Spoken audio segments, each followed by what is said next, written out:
Would you like to know how to improve the traffic in your city by over 100%? Well, if you stay tuned during this video, I'm going to show you this. My name is Peter and welcome to Paralyze videos. This is a standard city that you might see or have made by yourself. There is the industry area, the commercial area and the residential area. This is just the start of a small city and a small grid. And you see that these homes are 4x4 and that they are back to back. What this means at the start is really no issue for anybody, but as you move on and make a bigger city, problems will start to arise from the fact that there will be just too many vehicles for this kind of a setup, and you will have too few roads. Now, how do we solve this? Just like I solved the water problem, you just need to increase the quantity of roads, and I'm going to show you how to do this. So in this area here, we have these 4x4 buildings back to back like I mentioned. What you actually want to do is to zone on just one side of the street, not both sides of the street. But you want to also have 5 of these zonable squares between the buildings.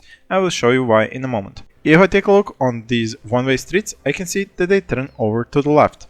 So now what I want is, because the traffic comes from over here, to have the buildings only on this right side here.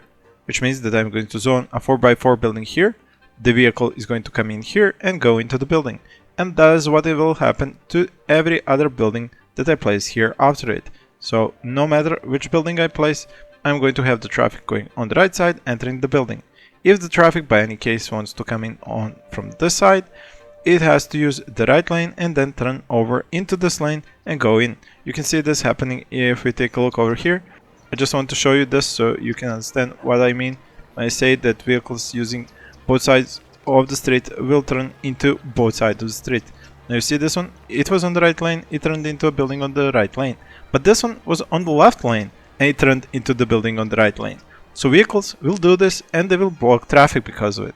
That's why you want to reduce the amount of traffic that will use this one street. This way you just have these 3 buildings instead of 6 buildings here that will need vehicles, and that will prevent vehicles from blocking each other on both sides of the street. And this is something you want to achieve in your entire city. So please stop zoning back to back and start zoning like this.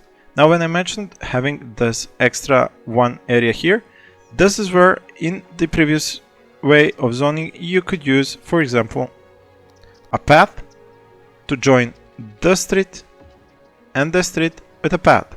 But you don't have any place for the Sims to walk to that path from the street. That is why when you zone this, you want to add an additional twist to it. So I have the residential building here, the commercial building that is 2 squares away, so here, and the industry building that's over here.